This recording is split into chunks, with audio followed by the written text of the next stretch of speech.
This is Sam Silversmith. This week, the Today Show is taking an in-depth look at an issue that is becoming more and more concerning to all life on Earth. That's right, you guessed it, global warming. 97% of climate scientists now believe in global warming.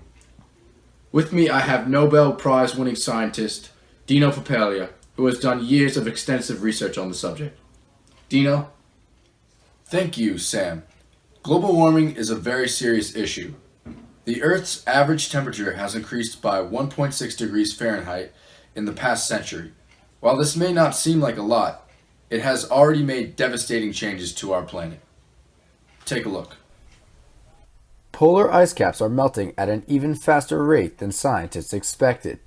Ice at the poles in high altitudes are melting where they never have before. Forests are in danger as invasive species take advantage of the warmer weather. Many species of animals are being forced to migrate north because they cannot handle the heat. Animals that live in high latitudes like polar bears and penguins face extinction as their habitat melts away.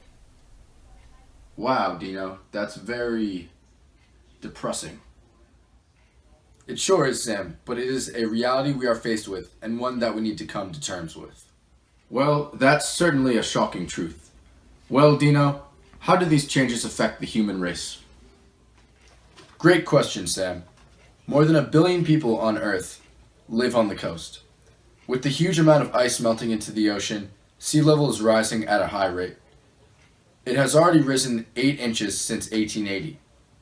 By the end of the century, we are likely to see some of the world's most beloved cities devastated by flood.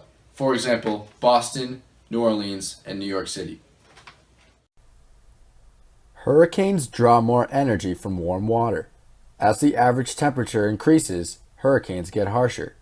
Droughts get more severe as more water is evaporated off the Earth's surface. Luckily, there are many ways we can reduce our carbon footprints and help slow global warming.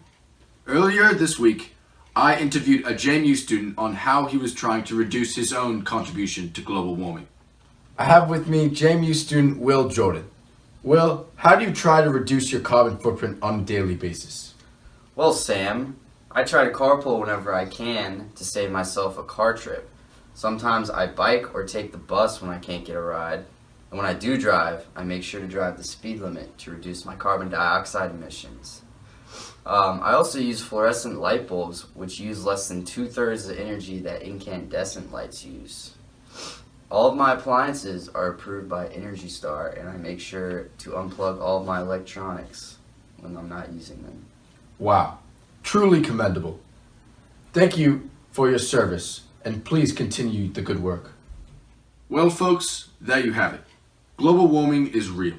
If we work together, we can reduce the effects of global warming and save the world. I'm Sam Silversmith, signing off. We'll see you early birds at 6 a.m. tomorrow. Don't be late.